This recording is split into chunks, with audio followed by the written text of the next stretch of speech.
I grew up living in Maryland and New Jersey, and you get to put those coins in that little. Well, in San Francisco, we would have to, it was actually quite a regular occurrence that the driver would have to get out and then readjust Oh, yes, the rails. I mean, quite a common occurrence. Yep. Manually. And manually do it, Yep. And all the traffic would stop until that got done. And, it was just a common occurrence. We were used to it. No, it only takes a few seconds to raise and lower the pantograph. So we're at a station, they're able to service the station, lower the pantograph, proceed through the uptown area, and vice versa. So it's a very smooth, streamlined procedure now. Well, thank you for your work and the skill that it requires. Thank you for that. We're really grateful. Thank you so much. This is wonderful. Good to meet you. Thank you so very much. Thank you. Take care. Have a good holiday, okay? Nice meeting you. Thank you. Getting people from one place to the next.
Testing 1 2.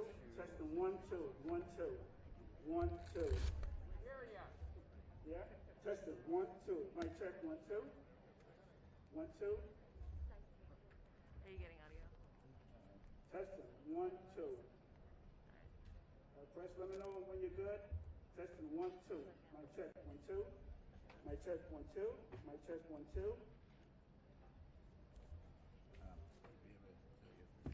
Testing. Testing 1 2. Testing 1 2.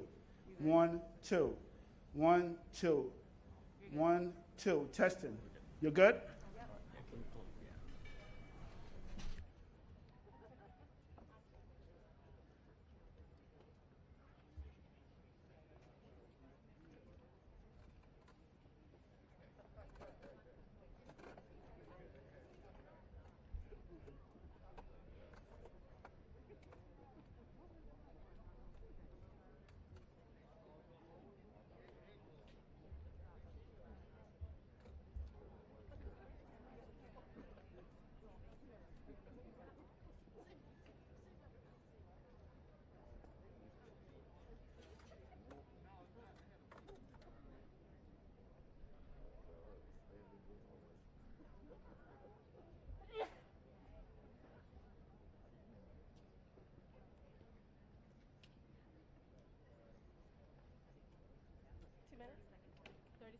For the pre-program?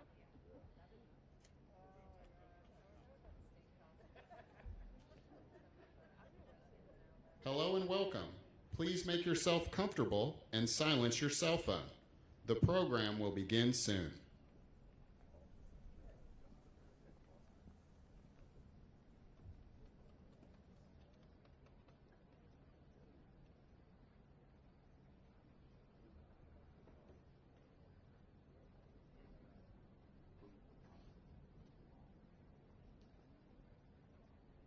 Please welcome Charlotte Mayor Vi Lyles.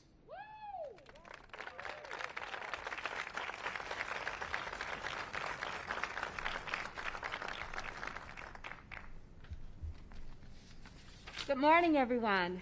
I don't know who called this Carolina Blue Day, but I'm going to take credit for it, but I really should be giving the credit to the Vice President, Kamala Harris, who joins us here today. So thank you for being here. I want to say we should all give a great Charlotte-Mecklenburg welcome to Vice President Harris and Secretary Buttigieg. Let's give them a hand when they come out. Let's cheer them on. All of us know that Charlotte is the 15th largest city, fastest growing in the country. And we are experiencing the need for infrastructure, the many things that we need to have in this community to make us a livable and great place to be is around infrastructure. And these are things that are going on in cities and other communities across the country. You know, that infrastructure that we need is about affordable housing. It's about creating opportunities and jobs and a better environment. In Charlotte, we're doing the hard work, and I want to recognize the members of the Charlotte City Council who stand here today because we are working on this. We're making a difference. Please stand.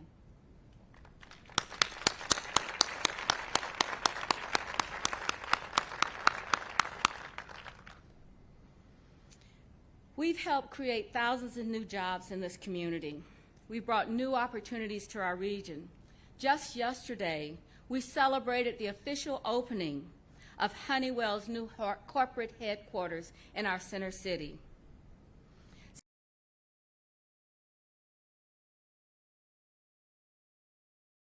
Since 2018, we've built more than 4,600 units of affordable housing.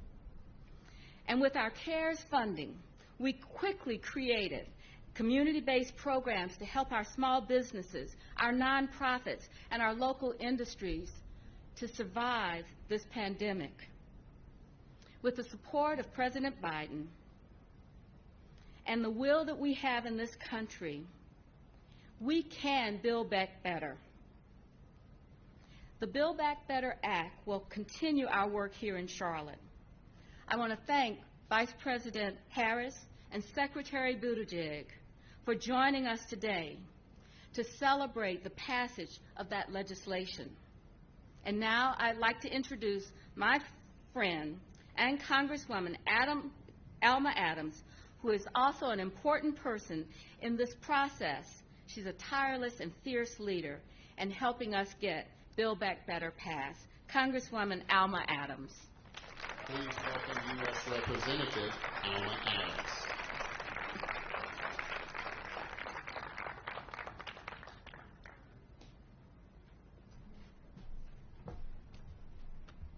Good morning, Charlotte. Welcome. I'm Congresswoman Alma Adams, and I'm proud to represent the city of Charlotte and Mecklenburg County in the U.S. Congress. And I'm absolutely honored to welcome my sister, my soror, my fellow HBCU graduate, Vice President Kamala Harris, to Charlotte, North Carolina.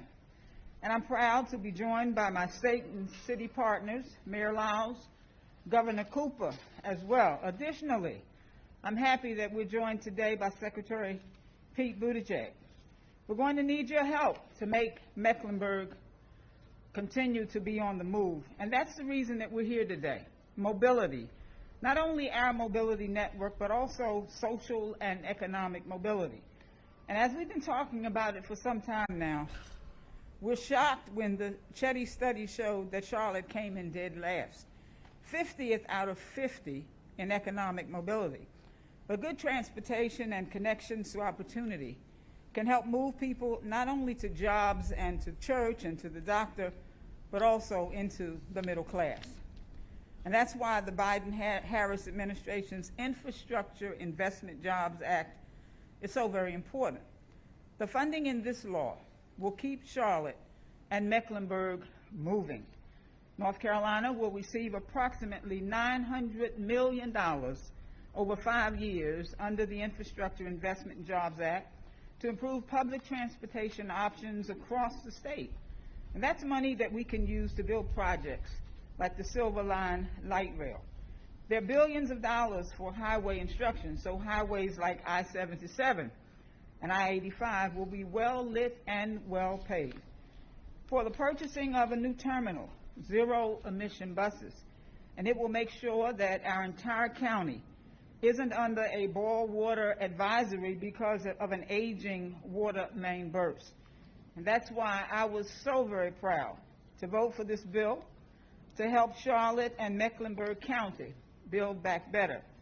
You know, there's an old saying in communities that when communities can only grow great, when old men and old women plant trees under which they know they will never sit. So with the Infrastructure Investment and the Jobs Act, the leadership of President Biden and Vice President Harris and Secretary Buttigieg, we're going to not only create great jobs and a great transportation system, we're also growing a great community where social and economic mobility are core values. Thank you all for being here today. Thank you for all that you do to contribute to the well-being of our great city. God bless.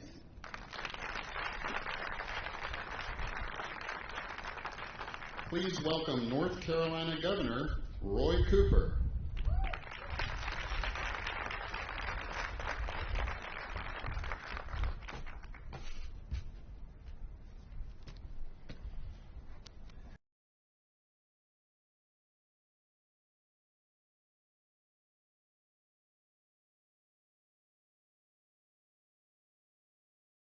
What a great day. Thank you, Congresswoman Adams, Mayor Lyles. Very grateful for your strong leadership. I know we have Transportation Secretary Eric Boyette and Department of Public Safety Secretary Eddie Buffalo and a number of state legislators and local government leaders. We're glad to have you here. We welcome Vice President Harris and Transportation Secretary Buttigieg to the greatest state in the country, North Carolina.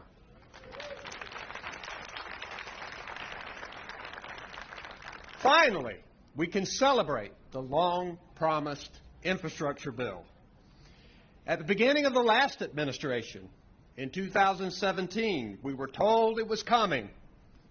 It never did until now. And it's stronger and smarter than we ever thought that it could be. Because this president and this vice president and this transportation secretary know how to work in a bipartisan way with Congress to get things done.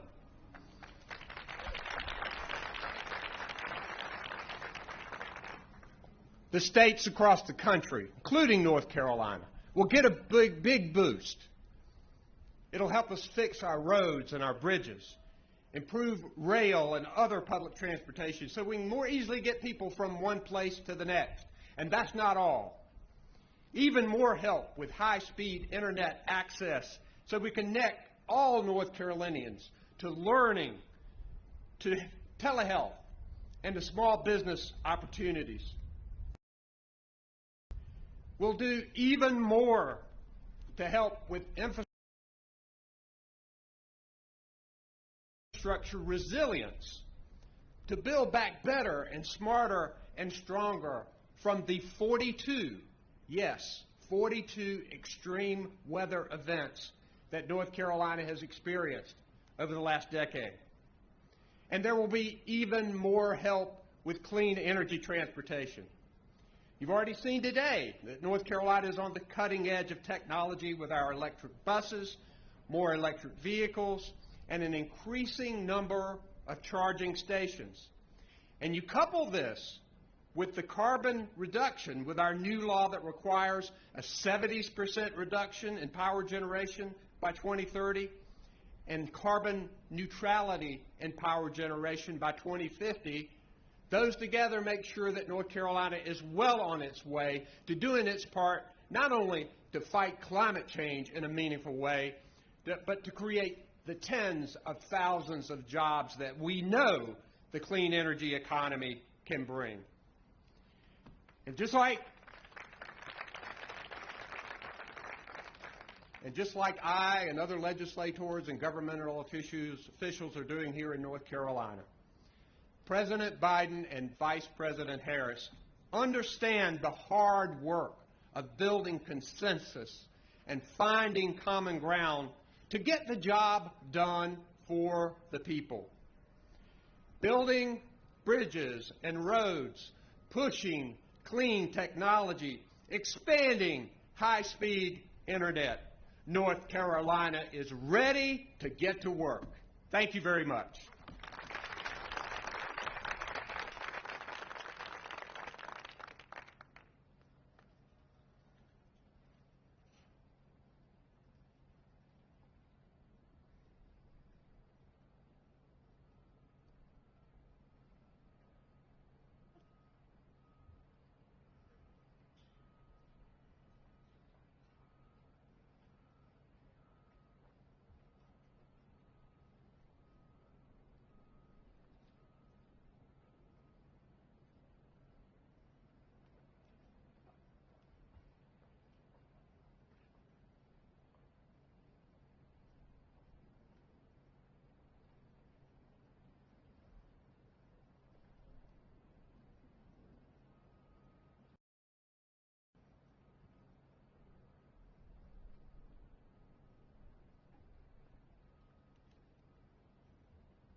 Please welcome U.S. Secretary of Transportation, Pete Buttigieg.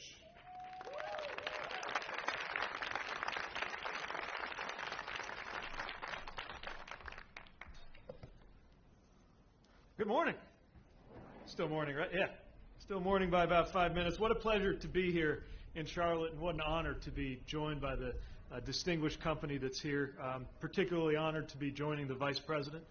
to be with Governor Cooper, whose visionary leadership I have admired for a long time, Representative Adams, who has encouraged me for some time to come to this district, and I'm so glad that we're here, Mayor Lyles, who I first got to know in the community of mayors and who is doing a terrific job in Charlotte, CEO John Lewis, who graciously gave us such an informative tour, and so many other leaders and people who care about infrastructure in this region and in our country. 134 years ago, Charlotte unveiled its first ever public transit system. It was 3 horse-drawn streetcars, each carrying 12 passengers. And that modest beginning actually represented the outset of a transportation revolution, because it meant that suddenly people didn't necessarily have to live within walking distance of their jobs. Soon, new homes, new businesses, and entire neighborhoods sprung up along those trolley routes. So leaders in Charlotte knew then what we know now, that public transit makes life better for people by increasing access to opportunity. This is a city that has a great track record of partnering with the federal government to invest in transit. Of course, my predecessor, Secretary Anthony Fox, someone people here remember, of course, as Mayor Fox, was a model for that approach and helped bring so many transformative projects to life. The facility that we're at today and the electric bus pilot are products of local and federal investment. Investing to make it more convenient and quicker and easier to get around by transit pays dividends. It pays off for people who don't own a car or don't want to have to deal with parking and with filling up. Having access to transit means you have better ways to get to jobs and opportunities while saving money. And for those who do drive a car, doing so in a city with good transit, of course, means less traffic and less congestion when you drive. For every child who breathes air in this city, transit reduces the pollution that can cause asthma and other health problems. For small businesses, it brings new customers and lets you recruit employees who live further away. And for those communities, and there are many, that have been disconnected or divided by transportation decisions in the past, transit holds out the promise of better connecting people to jobs, schools, opportunity, and each other. About 2 weeks ago, we were delighted to award this city a $15 million grant through our RAISE program to help construct the Charlotte Transit Hub uptown.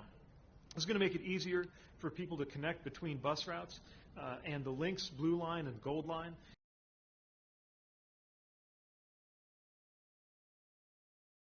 And a new bicycle and pedestrian trail so that more people can easily and safely get to where they need to go across Charlotte.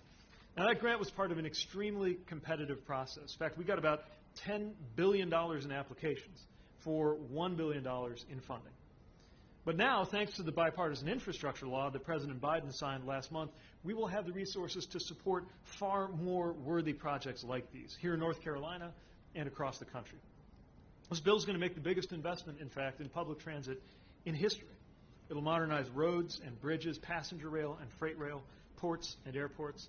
It'll get more electric buses like the ones we saw today onto the road more quickly, and more electric vehicles, helping to reduce carbon emissions. And maybe the best part, it's going to create a lot of good-paying jobs for people building and maintaining our new infrastructure, and for the people whose business relies on goods moving from factories to shelves. So generations ago, cities like Charlotte moved past horse-drawn transit, in part because they were thinking about safety, pollution, and efficiency. Today, we're beginning another new chapter in our transit history to make it safer, cleaner, and more accessible than ever. It's my honor to be here today with somebody who did so much to make this infrastructure law possible, and that's Vice President Harris. The Vice President traveled this country speaking to people about what an investment in jobs and infrastructure could mean for their communities. She spent countless hours helping the President negotiate with members of Congress. She worked to make sure that clean school buses, clean water, and environmental justice were included, all of which are issues that she championed in the Senate as well. I remember one meeting in particular early in the negotiations as the President was gathering people from both sides of the aisle in the Oval Office to discuss where the space for a deal might be. And there was a lot of listening, and the members had a lot to say. I was trying to offer some technical input and data from our department. And in that conversation, at just the right moment, the Vice President spoke. And her message was about the need to think big, not to get lost in the details or the politics, but to remember the unique nature of the opportunity in front of us. And she was exactly right, and it helped shape the conversation.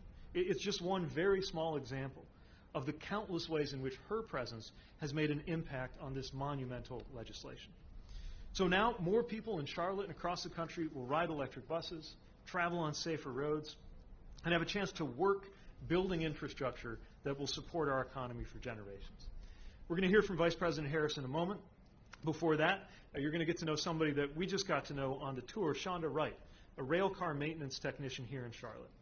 And I'll say transportation workers like Shonda have been so indispensable to keeping us moving during the pandemic. They don't get the option of coming to work by Zoom. They have been there for us every single day. And both the workers who are driving our transportation systems, literally, and the workers who count on them in order to get to where they need to be. That's who this legislation is really about.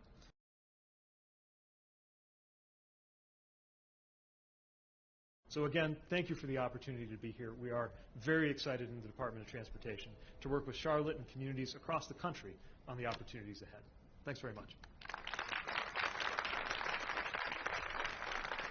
Please welcome Charlotte Area Transit System Rail Operations Training Supervisor, Shonda Wright.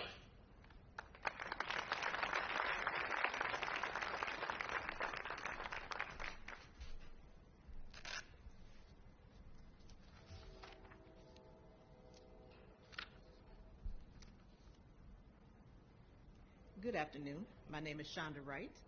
I'm a dedicated public servant, essential worker, and operations training supervisor here at CATS. I've been in Charlotte for 23 years now. We have a beautiful city and a city that is planning for the future. And even as it's grown over these 23 years, we still maintain that close-knit community. It's no secret that the COVID-19 pandemic has impacted our world, our country, and the transit industry profoundly. Like many fellow transit workers, I've speculated what the future would hold. Do I need to worry about my job? Will I be able to provide for myself? Here at CATS, we've been fortunate. The arrival of federal resources throughout the pandemic have not only protected the livelihoods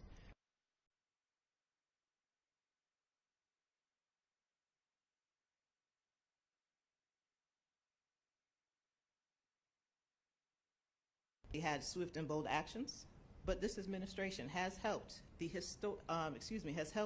broker the historic bipartisan infrastructure deal. This deal not only ensures a bright future for the transit industry, but for transit workers across our nation. But what does this transportation investment mean for us here at CATS? It allows us to fulfill the promise to deliver a world-class bus, rail, and transit network that works for all community members. Now please join me in welcoming the Vice President, Kamala Harris.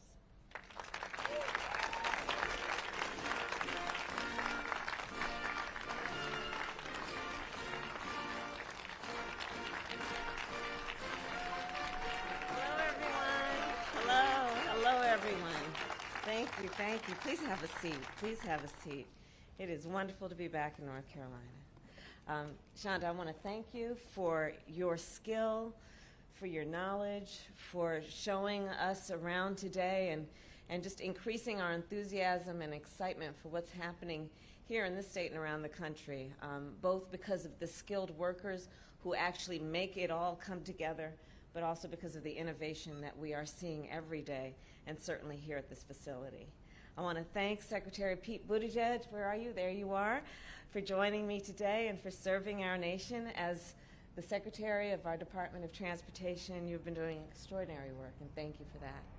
Also traveling with me today is Congresswoman Alma Adams, and I want to thank you, Congresswoman. I will say to your home state that I see the Congresswoman in the halls of Congress, in the White House. She is always fighting for the people of her district and the people of North Carolina, whether the cameras are on or the cameras are off. So thank you for your leadership. Thank you.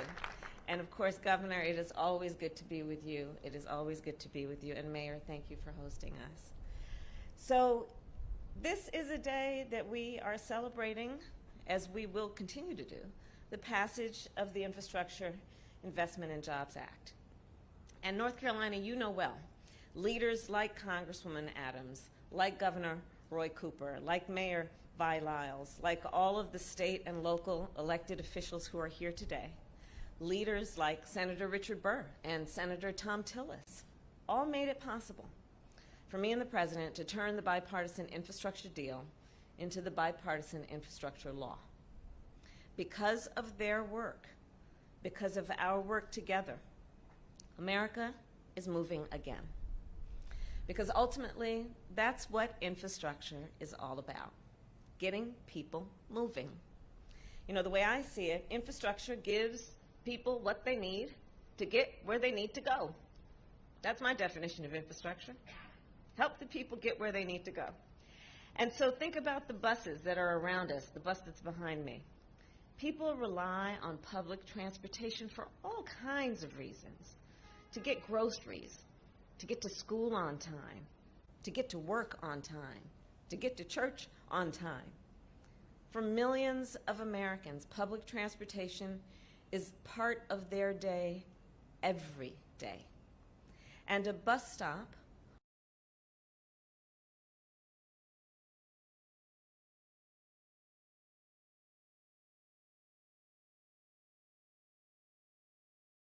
within walking distance can make all the difference versus a bus stop you have to walk for half an hour to get to. And we all know what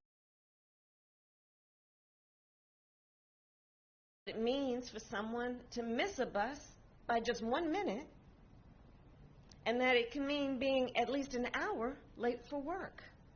All of these are issues that we will address by paying attention to the need to put resources into our public transit systems.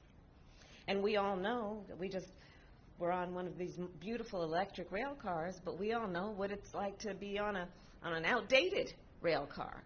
We were talking about that in terms of the frequency that it might break down and the frequency with which it needs repair.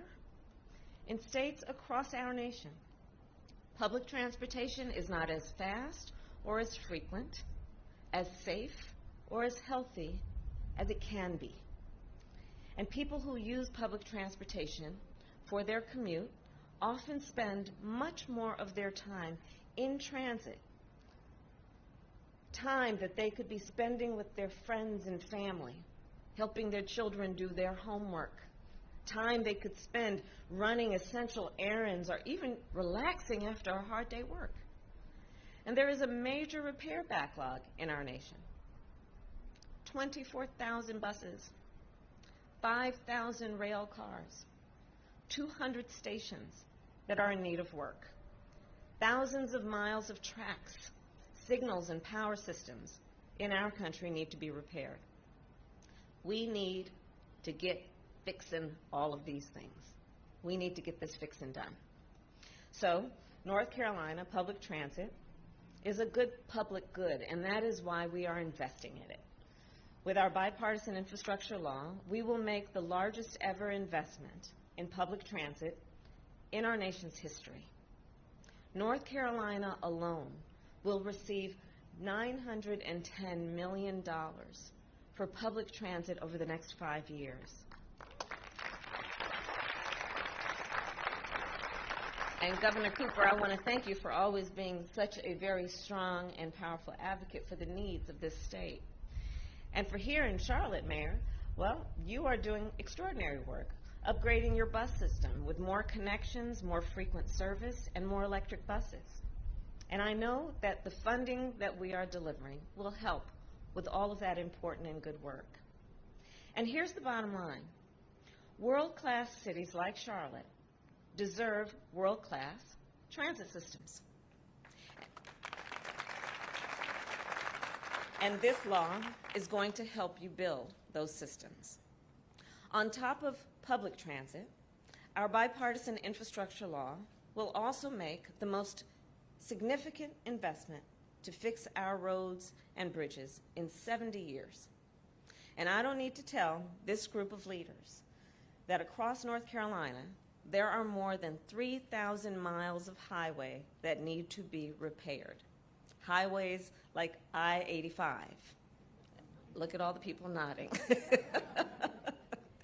In addition, our bipartisan infrastructure law will modernize our ports and our airports. Among other things, think about what that will mean, not only for the passengers who need to get where they need to go, but also it will help reduce the supply chain bottlenecks that families are experiencing right now.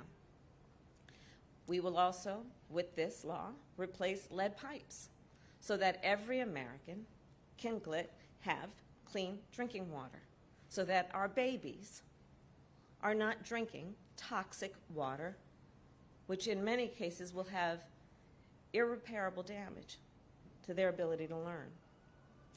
With this work we have done together, we will expand broadband in rural and urban areas,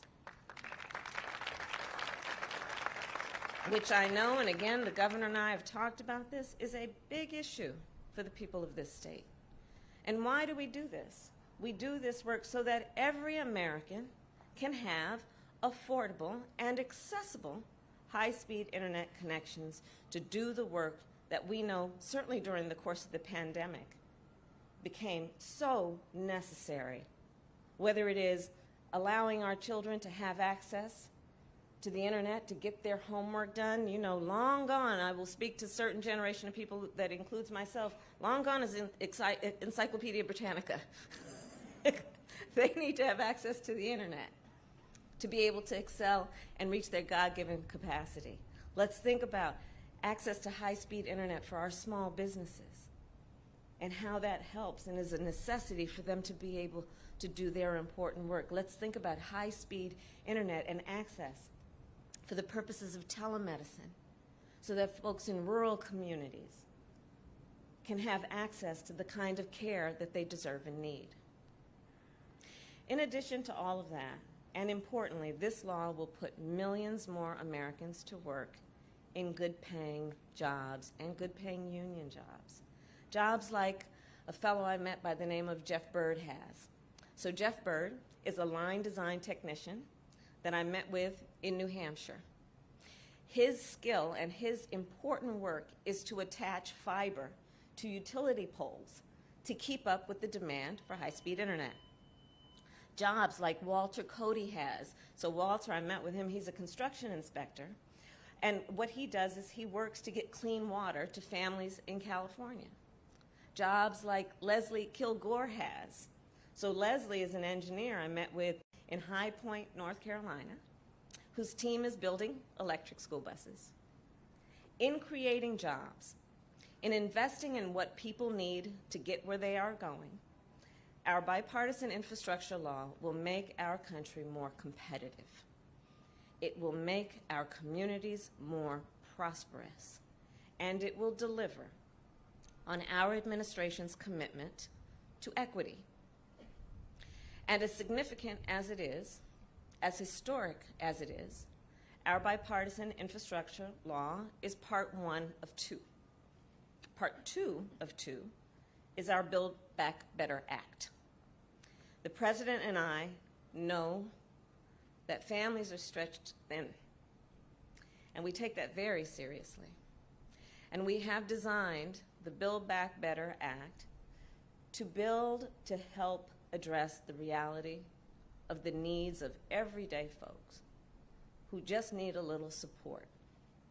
Because take, for instance, the issue of prescription drug costs. It is simply not right that seniors are going into debt to pay for their medication. It is not right that because they can't afford their prescription, they cut pills to try and extend it, and in so doing, expose themselves to greater illness.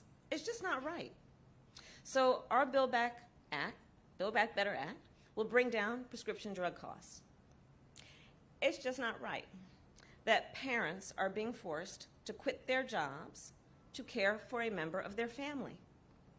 And so our Build Back Better Act will bring down both child care costs and elder care costs. I can't tell you the number of families and individuals I have met with around our country who are in what we call the sandwich generation. Individuals who are raising their young children while they are also giving care to their elder relatives. And what that means in terms of how they must divide up the responsibilities of their day, requiring two different sets of skills, probably with the exception of food preparation, two sets of skills that are required to balance those obligations. We should be helping people.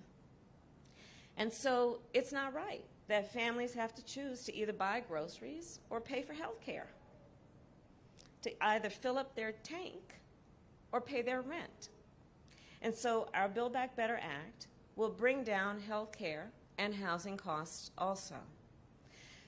What we are doing with Build Back Better is saying we need to meet the needs of working families, and we must address the current and immediate needs while not neglecting the needs that are quickly becoming a crisis for us. And that brings me to the issue of the climate crisis and the need we also have at this very moment to address it directly. The climate crisis is an existential threat, and it demands our immediate action. So with Build Back Better, we will make an historic investment to help families weatherize their home, businesses to produce clean energy, and our nation to reduce emissions. The climate crisis is not slowing down, and neither can we. The House passed our Build Back Better Act just before the holiday, before Thanksgiving, and the President and I are confident that the Senate will do the same very soon. Yes. And it bears noting, this bill is fully paid for and will not raise taxes on anyone making less than $400,000 a year. And we are determined to get it passed and bring down costs for you and the people of our nation. So I will conclude with this. In many ways, our bipartisan infrastructure law and our Build Back Better Act embody our character as a nation. They demonstrate, when you think about the details of it, they demonstrate exactly who we are. Because we are believers through and through. We see what can be, unburdened by what has been. And we have faith. We have faith in what is possible and what can be. And we have determination. The determination it takes to bring a better future to bear. So as we move forward, let us believe in our people and invest in our people. And always let us believe in what we can do when we stand together. Thank you all very much. God bless you, and may God bless America. Thank you. Thank you.